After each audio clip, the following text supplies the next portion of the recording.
Welcome back, and for anybody that's new, I'm Casey.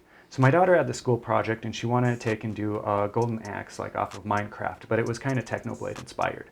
Now she wasn't going to try to copy it exactly, but she did want to make sure that she did most of this on her own, which she does. Even when I'm drilling the hole, she's actually standing in the back, holding it, making sure it's straight up and down. All right, anyways, let's get to it. So show me the picture that we're going to do. Okay, that's the inspiration. You're doing most of this, by the way. I know. Okay. All right, so Kylie, you want to rough draw it out? Sure. Okay. All right, there's the handle. I was going to give her pointers and I right away realized the blade was dull. Unscripted immediately as I turned to go get a new blade. Look at that.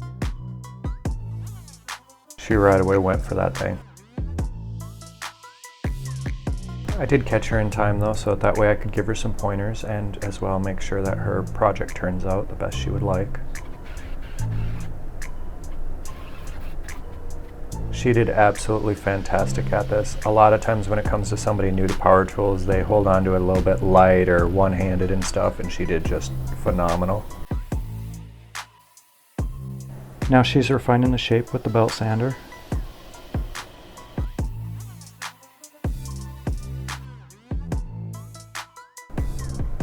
Now if you notice the handle isn't perfectly rounded, it has almost like polygons to it, and that was actually by her design. That was not an accident or laziness, and I think it really added to the effect once the stain's on there and we got some of it wiped off.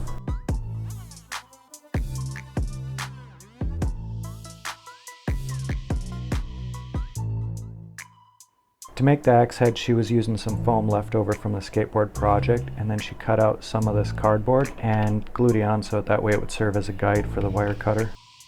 Honestly, I want to do more foam projects just because of how satisfying it is to cut it. When you cut with a wire like this, the important part is not to have any tension on the wire. If there's tension on the wire, you're going too fast.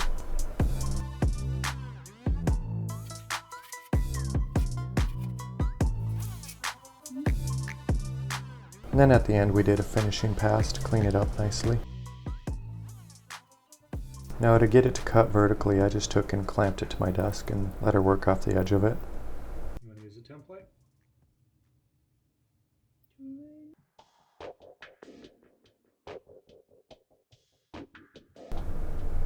For some of the details like where the axe handle fits in, we used this same wire cutter that I made for the downfall incense burner on a previous video. It worked out perfectly. Now here's the part where I described on that she's holding it in the back, making sure it's straight. I'm gonna test it. And the purpose here is that she wanted the head of it to be removable so that way she could take it to school. Between the two of us, we came up with this idea of using dowel pins and then it could slide on and off with that. This worked out amazingly well.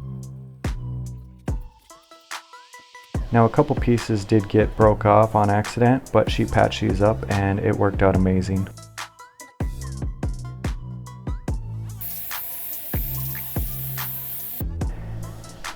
Now to make it gold at first, we were going to take and gold leaf plate it, but the problem is it wasn't sticking, and between us fighting with it and stuff, she decided that we should just go ahead and remove that and paint it instead, and I think this turned out to be a very good option, as the paint actually ended up giving it more depth for the different areas where it looks like, you know, it was missing a piece out of the axe because it's getting hit with another axe or sword.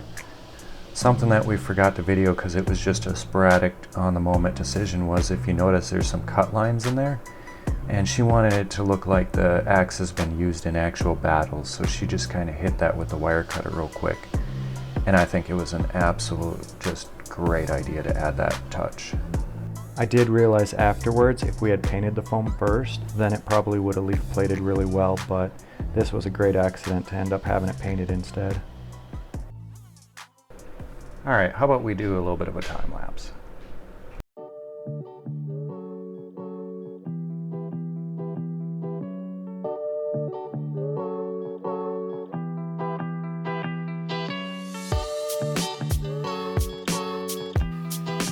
Wait.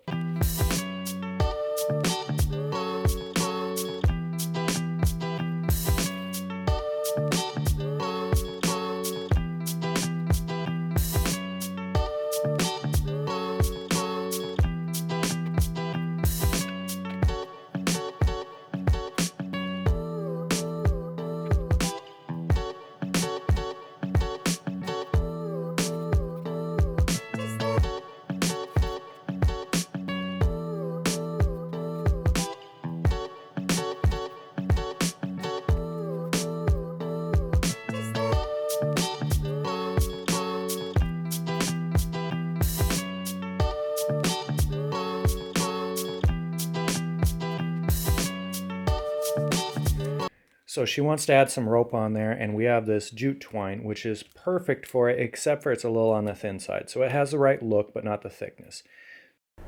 So the concept here is if you take each one individually and twist it clockwise, then when you wrap them counterclockwise, they'll make a bigger rope and not unravel. Almost done. Let's finish our time lapse.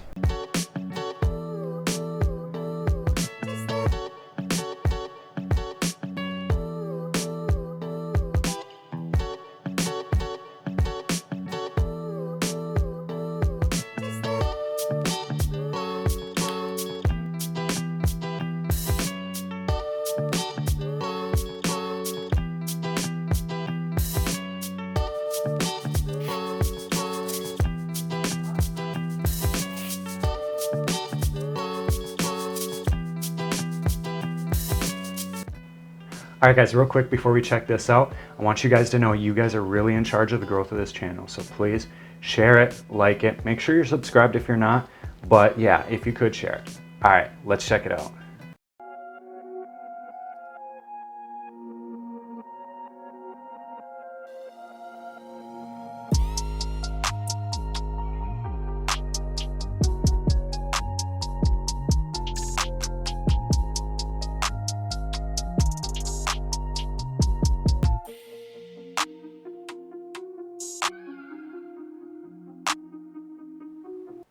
Alright guys, this was a really fun project. Very fun to do it with my daughter. It's always nice to do projects with her. I really love the fact that she was inspired to create something with her own hands, as that seems to be getting a little bit more rare. And I hope it inspired you too. So until I see you next time, creep. I can't talk at all. Keep creating. And I'm gonna hate editing with fur in 4K.